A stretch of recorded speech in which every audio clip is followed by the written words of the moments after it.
We reached an agreement with Iran that achieves everything we set out to accomplish, everything and much more.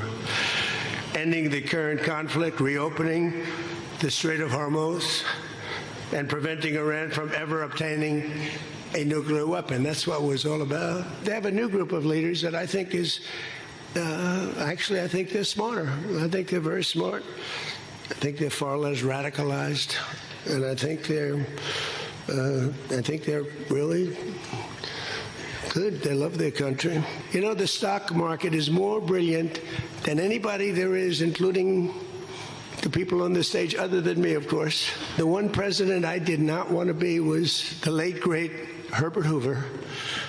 I didn't want that. I made it very tough for them when I terminated the Barack Hussein Obama catastrophe. JCPOA, one of the worst deals. NAFTA might have been worse, but that was worse economically. This deal was really dangerous, what he did. He gave them everything, including a lot of money, which we don't give them, by the way. No president in history has ever been tougher on Iran than I have, and they know that. President Trump yesterday at the G7 summit trying to defend the deal with Iran, doing so in some part with outright lies. Trump is now back at the White House while representatives from the U.S. and Iran, along with mediators from Pakistan and Qatar, are expected to meet in Switzerland tomorrow for initial negotiations. Let's bring in MS Now White House reporter Akayla Gardner at the White House and MS Now international reporter Inez de la Cuetara, who joins us live from Geneva, Switzerland. Thanks to you both for being here. Inez, let's start with you. We just played from you a little bit of the president's news conference yesterday in France. He then went on to actually sign the MOU in Versailles, sort of an odd choice for a treaty signing, considering its history. What else jumped out from you yesterday, and preview for us what will happen there in Switzerland tomorrow? Yeah, so I mean, this G7 was really all about Iran. President Trump spent most of his time here defending his deal with Iran, both in conversations with world leaders and to members of the press. So he did hold that roughly 70-minute long press conference yesterday where he took some questions from reporters, not many. But something that struck me is that he talked, over and over again about the economy. You played it there. He talked about how he didn't want to be like Herbert Hoover, who was, of course, blamed for the Great Depression. So he seemed to suggest that the reason he's making this deal is because he wants the economy to get back on track. He's obviously very mindful of that ahead of the midterms. And so that was something that kept coming up. The other thing that struck me was him talking about how it might be okay for Iran to obtain missiles. That's obviously a big departure from prior comments he'd made. And then in terms of the reaction here at the G7, so world leaders have gone out of their way to praise this deal. It's unclear whether or not they actually mean it. So we heard, for example, from the French president that he thinks this is a very good deal.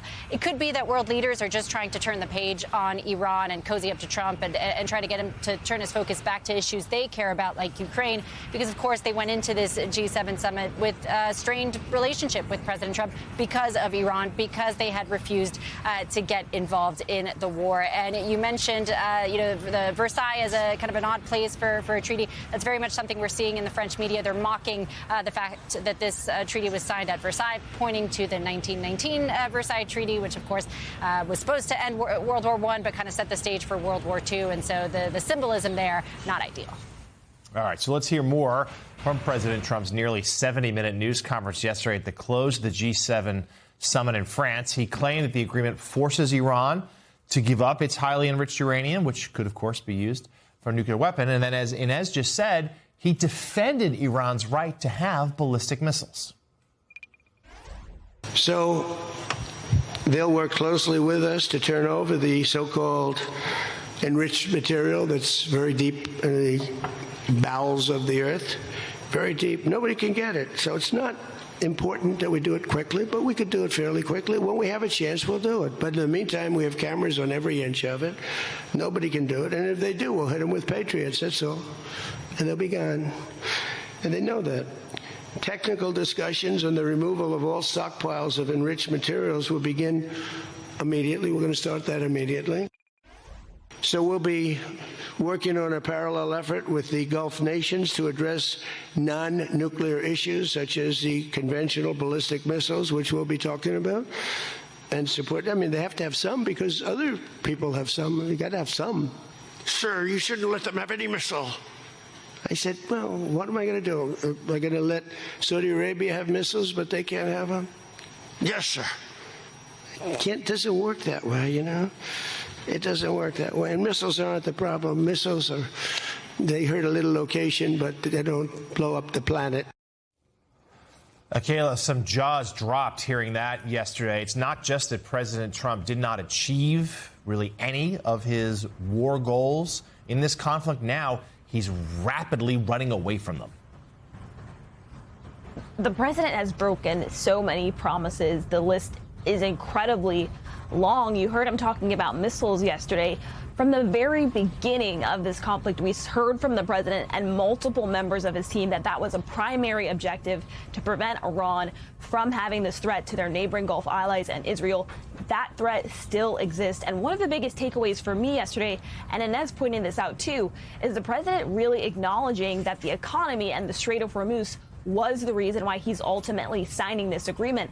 He has downplayed the economy throughout this conflict and talked about bombing as this really real source of leverage.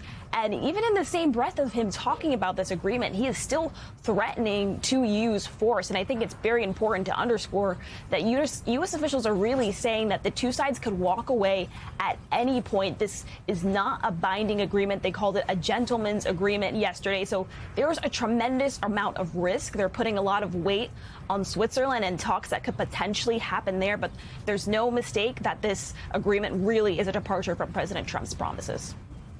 MS Now White House reporter Kayla Gardner, thank you. And MS Now international reporter Inez de la Cuetara reporting live from Switzerland, thank you as well.